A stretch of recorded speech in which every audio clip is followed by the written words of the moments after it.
Hindi cinema में ये तो सैकड़ों निर्देशक आए और चले गए, लेकिन शोमैन का ताज सिर पर सिर्फ एक ही इंसान के सजा, सुभाष घाई। दूसरी तरफ संगीत की इस मायावी दुनिया में लाखों आवाज़ें गूंजी, लेकिन जिसे दुनिया ने खुदा की आवाज़ कहकर पुकारा, वो नाम था मोहम्मद रफ़ी। अब ज़रा सोचिए, क्या होगा जब भारतीय सिनेमा का सबसे बड़ा शोमैन उस आवाज़ के जादूगर के बारे में एक ऐसा सच बयां करे जिसे सुनकर आपकी रूह कांप जाए और आंखें नम हो जाए। एक इवेंट के दौरान जब सुभाष घाई जी से रफ़ी साहब का जिक्र छेड़ा, तो उन्होंने यादों का एक ऐसा पिटारा खोल दिया जिसने सिर्फ फिल्म मेकिंग के मायने ही नहीं बदले, बल्कि ये भी साबित कर दिया कि साक्षात फरिश्ते भी कभी कभी इंसान बनकर ज़मीन पर उतरते हैं। आज के स्पेशल एपिसोड में हम सुभाष घाई की ज़ुबानी मोहम्मद रफ़ी साहब की वही अनसुनी कहानी सुनाने जा रहे हैं जो आपके दिल को छू जाएगी। सुभाष घाई जी अपने जीवन के सफ़र को 3 बेहद खूबसूरत लफ्ज़ों में समेटते हैं: बचपन, जवानी और रवानी। लेकिन क्या आप जानते हैं, सुभाष घाई को पहली बार यह एहसास कब हुआ कि उनके अंदर भी एक आर्टिस्ट छिपा है?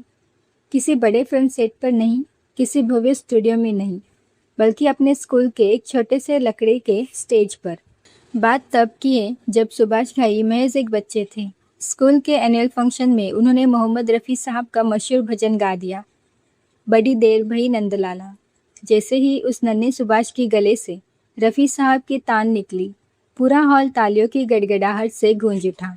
ट्रॉफियाँ मिली, तारीफ़ें मिली, लेकिन उससे भी बड़ी बात, उस दिन एक छोटे से बच्चे के दिल में संगीत और खासकर मोहम्मद रफ़ी साहब के लिए ऐसा आदर पैदा हुआ जिसने आगे चलकर उन्हें बॉलीवुड का शोमैन बना दिया।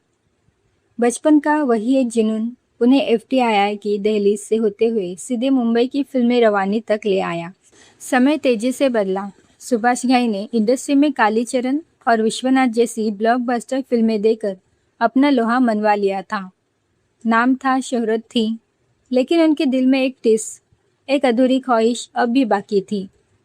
ख्वाहिश थी अमर गायक मोहम्मद रफ़ी साहब के साथ काम करने की।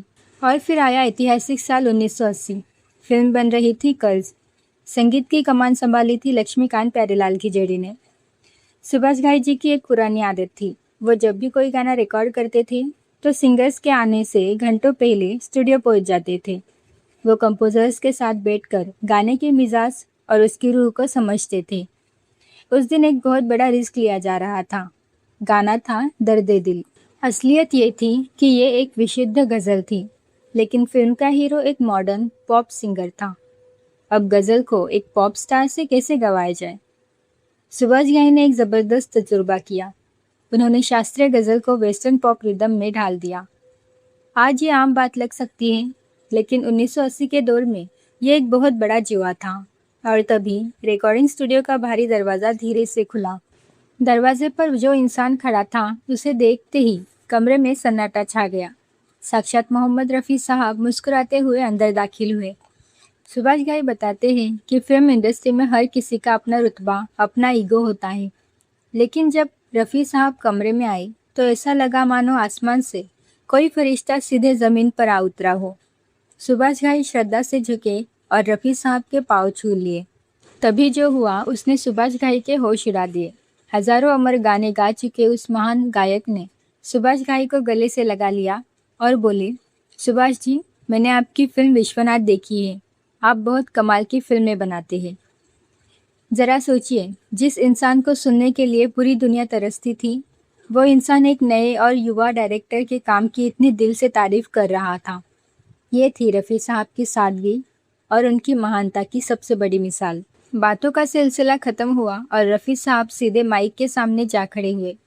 संगीत बजा और जैसे ही रफ़ी साहब के गले से पहला लफ्ज़ निकला, सुभाष घाई कहते हैं, बस वो पहली लाइन सुनते ही मेरा दिल झूम उठा। मैंने मन ही मन कह दिया कि मेरा ये गाना ब्लॉकबस्टर हो चुका है। हज़ारों गाने गा चुके उस लेजेंड ने उस पहली ही लाइन में इतनी रूह, इतना दर्द डाल दिया था कि सुभाष घाई को आगे पूरा गाना सुनने की ज़रूरत ही महसूस नहीं हुई। आज भी जब सुभाष घाई किसी स्टेज या इवेंट में जाते हैं और माइक पर सिर्फ पहली लाइन गा देते हैं, तो पूरी महफिल बिना संगीत के झूम उठती है। सुभाष घाई जी ने प्लेबैक सिंगिंग को लेकर एक ऐसी बात कही जिसे हर संगीत प्रेमी को ध्यान से सुनना चाहिए। वो कहते हैं, एक नॉर्मल क्लासिकल सिंगर अपनी मर्जी का मालिक होता है, वो कहीं भी रुक सकता है, कहीं भी तान ले सकता है। लेकिन एक प्लेबैक सिंगर को पर्दे पर दिख रहे एक्टर के सांचे में ढलना पड़ता है।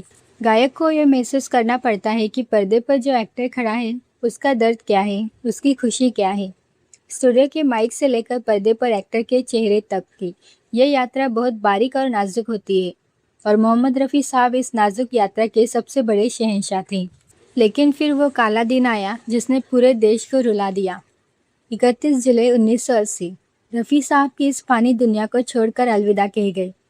सुभाष घाई बताते हैं कि रफ़ी साहब का जाना सिर्फ एक गायक का जाना नहीं था, ये हिंदी सिनेमा के सीने पर एक ऐसा जख्म था जो कभी नहीं भर सकता। इसके बाद सुभाष घाई फिल्म विधाता बना रहे थे। उसमें एक गाना था, हाथों की चंद लकीरों का। ये गाना शम्मी कपूर साहब पर शूट होना था। पूरी रिकॉर्डिंग के दौरान सुभाष घाई की आंखें बार बार नम हो जाती थी। उन्हें हर पल सिर्फ और सिर्फ रफ़ी साहब की याद आ रही थी, क्योंकि शम्मी कपूर की वो अदाएं, उनका वो जोश सिर्फ और सिर्फ रफ़ी साहब की आवाज़ में ही मुकम्मल हो सकता था। रफ़ी साहब की ये विरासत सिर्फ सुभाष घाई तक सीमित नहीं रही, बल्कि आने वाली पीढ़ियों के रगों में बहने लगी। मशहूर गायक सोनू निगम ने भी एक बेहद रोचक बात शेयर की। जब सोनू निगम सुभाष घाई की फिल्म परदेस और ताल के गाने गा रहे थे, तो सुभाष घाई उन्हें बहुत बारीक और अनोखे इंस्ट्रक्शंस दिया करते थे। फिर आई फिल्म कर्मा और उसका अमर देशभक्ति गीत। सुभाष घाई खुलकर मानते हैं कि ये गाना मूल रूप से सिर्फ और सिर्फ रफ़ी साहब के लिए ही बना था, लेकिन अफसोस वो हमारे बीच नहीं थे। सुभाष घाई ने यह गाना रफ़ी साहब के शिष्यों मोहम्मद अजीज़ और बाकी गायकों से गवाया। रिकॉर्डिंग के दौरान एक बेहद इमोशनल नज़ारा देखने को मिलता था। सुभाष घाई अक्सर नए सिंगर्स के पास जाते और उनके कान में धीरे से बताते, रफ़ी साहब की तरह गाओ। वो हर गायक में बस रफ़ी साहब की रूह को ढूंढने की कोशिश कर रहे थे। सुभाष घाई समझाते थे, सोनू, ये गाना शाहरुख खान पर फिल्माया जाएगा, इसमें इतनी एनर्जी चाहिए, यहाँ ये मासूमियत चाहिए। सोनू निगम कहते थे कि हम वो गाने इसलिए गा पाए क्योंकि हमारे आदर्श हमारे उस्ताद मोहम्मद रफ़ी साहब थे। हम इस माइक के सामने खड़े होकर हमेशा यही सोचते थे कि अगर आज इस जगह उस्ताद रफ़ी साहब होते तो वो इस लाइन को कैसे गाते। फिल्म ताल का एक मशहूर गाना है, इश्क बिना क्या जीना। जब AR रहमान और सुभाष घाई स्टूडियो में सोनू निगम के साथ इस गाने की रिकॉर्डिंग कर रहे थे, तो सोनू ने एक अंतरे पर रुक कर पूछा, घई साहब, इस अंतरे में कैसा एक्सप्रेशन चाहिए। सुभाष घाई ने मुस्कुराकर बस एक बात कही, सोनू, ये अंतरा बस रफ़ी साहब की तरह गा दो।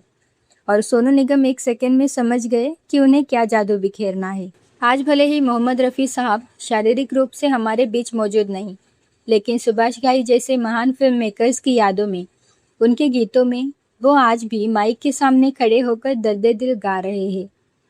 तकनीक कितने भी बदल जाए, AI आ जाए या ऑटो ट्यून आ जाए, लेकिन जो रूह, जो सादगी और जो रूहानी जादू रफ़ी साहब की आवाज़ में था, वो सदियों में सिर्फ एक ही बार आता है। सुभाष घाई जी ने जो दास्तान सुनाई वो सिर्फ एक प्लेबैक सिंगर की कहानी नहीं थी, वो एक ऐसे फरिश्ते की कहानी थी जिसने अपने सुरों से भाईते सिनेमा को अमर कर दिया।